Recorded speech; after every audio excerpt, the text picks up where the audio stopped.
And welcome everyone, welcome to agri concept.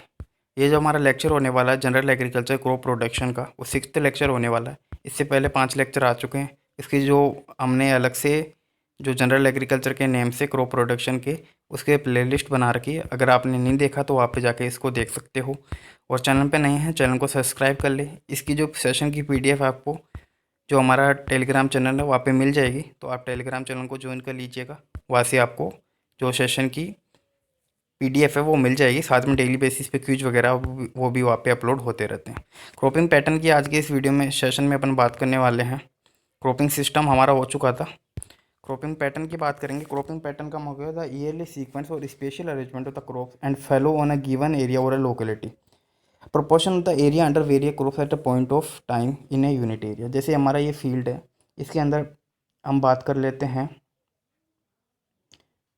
3 parts में। हम इसको डिवाइड कर लेते हैं अपन।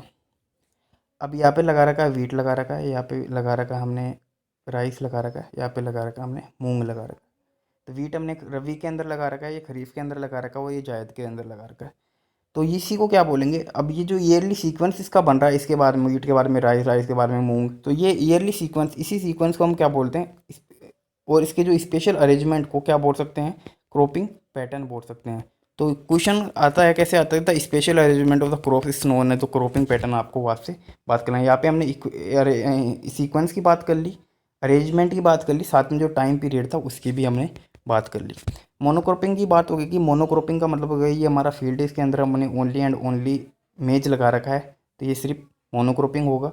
वही हम रबी के अंदर मेज लगाते हैं, खरीफ के अंदर मेज लगाते हैं, तो ये क्या है? मेज के बाद में मेज, या फिर हर साल उसी फील्ड में मेज ही मेज लगाते हैं।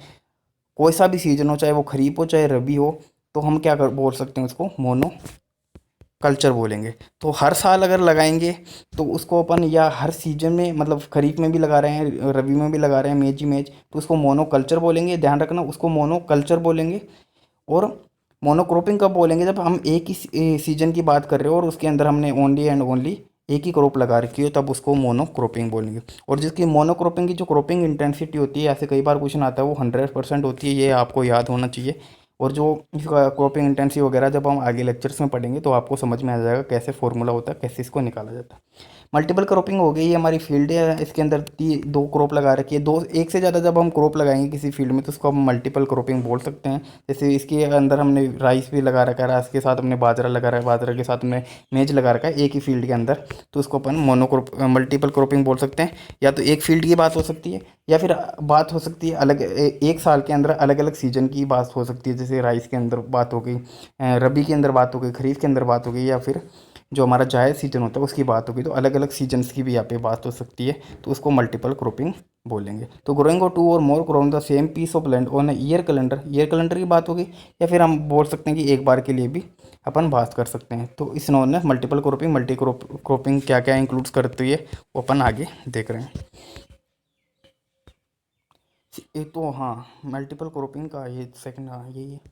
सीक्वेंस क्रॉपिंग की अपन बात करेंगे इसके अंदर। अब सीक्वेंस का मतलब होगा कि हमारा जो क्रॉपिंग का जो सीक्वेंस है वो क्या है, ईयरली सीक्वेंस क्या है, मतलब वही चीज़ होने वाली है। अभी मैंने पीछे समझाया है, जैसे सारी चीज़ें जो टर्म्स है एक दूसरे से इंटर रिलेटेड है, तो इसमें कोई खास चीज़ ऐसा नहीं है। तो इसको देख लेंगे। Growing two or more crop in sequence the same field in a year is known as sequence cropping. The succeeding crop is placed after the preceding crop has been harvested, so it is also known as non overlapping cropping. Ratoon cropping may be also be the classified under the sequence cropping. तो ये क्या बोल रहा है कि जैसे ये हमारी ईयरली कैलेंडर है, ये एक ईयर की बात कर रहा है यहाँ पे। तो जैसे राइस लगा रखा है, वीट लगा रखा है, या मूंग लगा रखा है, तो खरीफ रबी एंड जायद सीजन हो गया। अब ये क्या करेंगे, जो राइस के बारे में वीट लगाएंगे, तो राइस की पूरी तरीके से जब हार्वेस्टिंग हो जाएगी ना, उसके उसको काट कूट के फिर उसको वीट लगाएगा, फिर वीट की पूरी हार्वेस्टिंग हो जाएगी, उसके बाद में मूंग लगाना। तो यही क्या है, एक तरीके से जो सीक्वेंस बन रहा ना, ये इसके बाद में ये, इसके बाद में ये, इसी को क्या बोल सकते हैं अपन?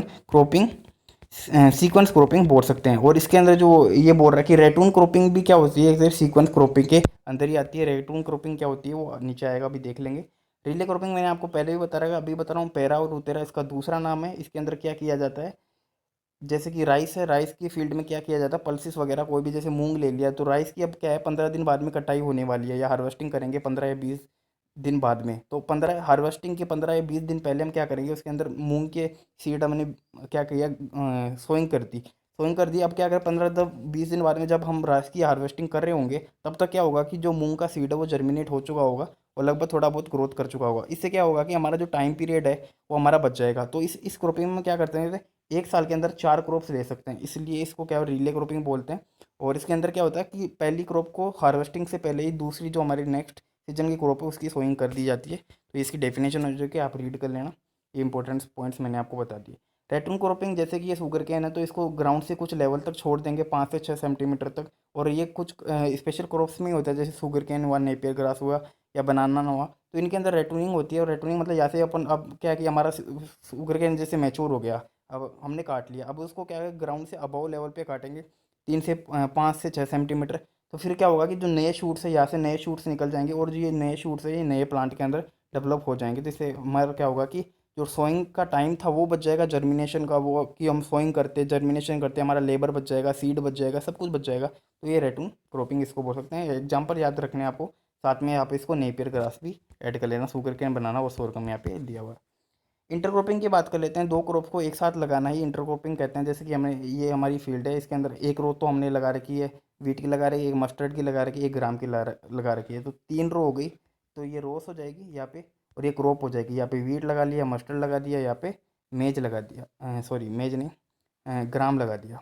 तो ये 3 रो के अंदर अलग अलग क्रॉप लगा लिया, उसको क्या बोलेंगे, इंटरक्रॉपिंग बोलेंगे। फील्ड एक ही था, अलग अलग रो के अंदर हमने अलग अलग क्या लगा रही है, क्रॉप लगा रही है, उसको इंटरक्रॉपिंग बोल देंगे। Type of intercropping, parallel intercropping ऐसी इंटरक्रॉपिंग होती है कि जिसके अंदर कोई भी कंपटीशन नहीं होता। जैसे 3 क्रॉप लगा दी, अभी बात की थी, वैसे ही उसी को सेम समझेंगे। वीट्स वीट्स लगा दिया, यहाँ पे मस्टर्ड लगा दिया, यहाँ पे लगा दिया ग्राम लगा दिया।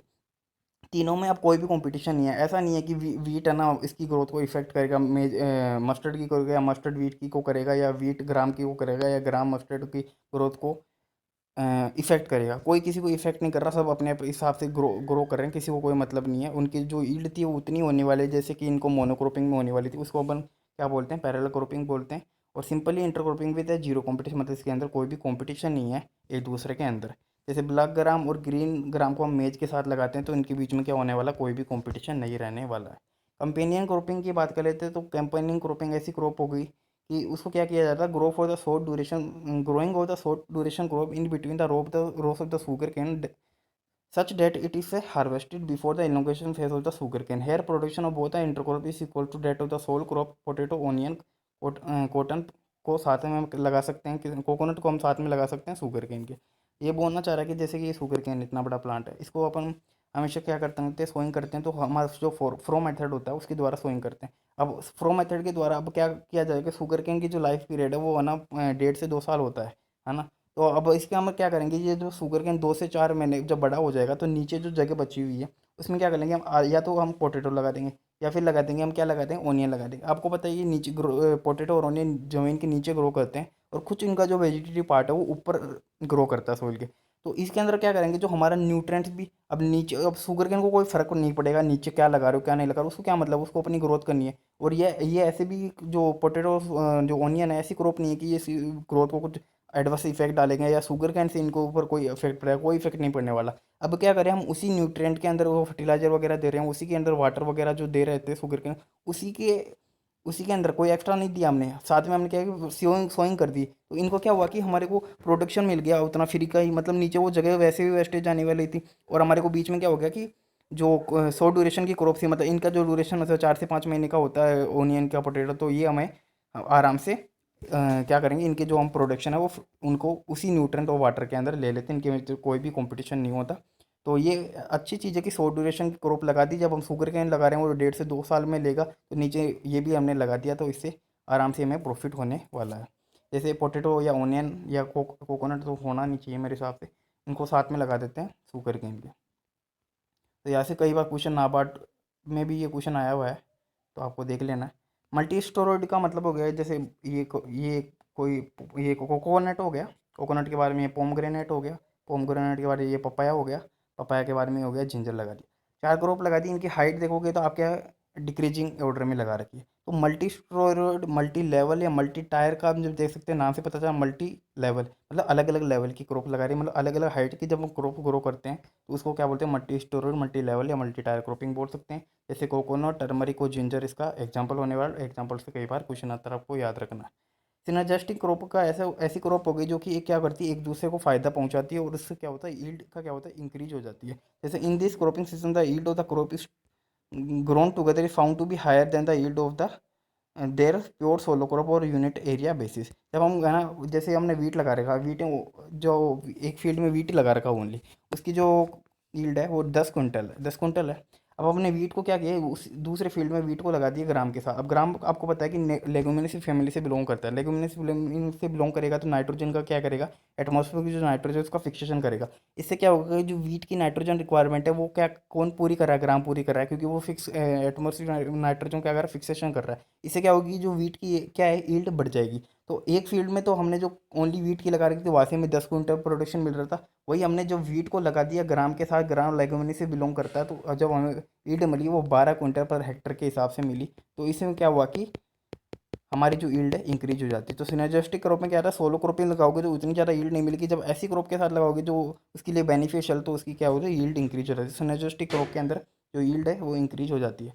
मिक्स्ड क्रॉपिंग की बात करें, जब बना दो या दो से ज़्यादा क्रॉप के हम सीड को क्या करते हैं, मिक्स करते हैं, और उसको क्या करते हैं, सीड फील्ड के अंदर लगा देते हैं, तो उसको क्या बोलेंगे, मिक्स क्रॉपिंग बोलेंगे। मिक्स क्रॉपिंग के अंदर कोई भी डेफिनेट क्या होता है, अरेंजमेंट नहीं होता। ऐसे ऐसे नहीं है कि भाई कोई रो के अंदर प्लांट लगा रखा है, ऐसा नहीं लगेगा, वो कैसे भी लगा सकते हैं। जैसे कि मस्टर्ड के पास में वीट का प्लांट उगा हुआ है, फिर ग्राम का प्लांट उगा हुआ है, तो ऐसे मिक्सिंग करके इसके अंदर लगा देते हैं। कंपोनेंट ऐसी कोई भी क्रॉप है जो हमारा जो मल्टीपल क्रॉपिंग का जो पार्ट है, उसको हम कंपोनेंट क्रॉप बोल सकते हैं। क्रॉप रोटेशन के बारे में आप सभी को पता होगा। इससे क्या होगा कि हमारी जो ईल्ड वगैरह, या एक तरीके से हम बोल सकते हैं कि एक सीजन के अंदर, एक ईयर के अंदर, या फिर हर सीजन के अंदर अलग अलग क्रॉप लगाना। जैसे कि हम बात कर रहे हैं 2021 में हमने लगा रखा है, रबी की बात करें तो वीट लगा दिया, 2022 में रबी सीजन में हमने लगा दिया ग्राम, 2023 में रबी सीजन में हमने लगा दिया मस्टर्ड। तो तीनों सीजन में हमने हमने सेम सीजन सेम सा, लेकिन अलग अलग ईयर में अलग अलग क्रॉप लगा दी।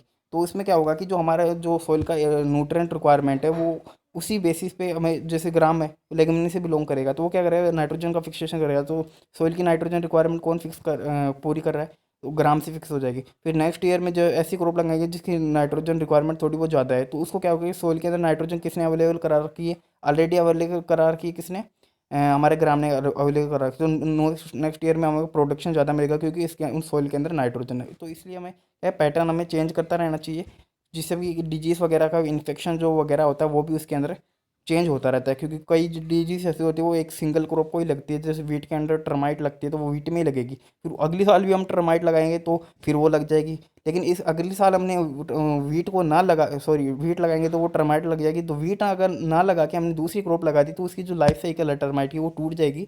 जिससे कि क्या होगा, तो फिर बाद में हम जब एक साल के बाद में जब हम लगाते हैं अगला जो वीट, तो उसमें क्या होगा, हमें उसमें कोई टर्माइट देखने को नहीं मिलेगी। नेक्स्ट ये जो मेजर क्रॉपिंग सिस्टम से ये कुछ दिए हुए हैं, आप इसको रीड कर लीजिएगा, इसमें कोई समझाने वाली चीज़ नहीं है, आप इसको यहाँ से रीड कर सकते हो। जैसे 30 मेजर राइस बेस्ड सिस्टम है, मेज की बात करें तो 12 मेज क्रॉपिंग सिस्टम बेस्ड है, तो यहाँ पे इसे रीड कर लीजिएगा।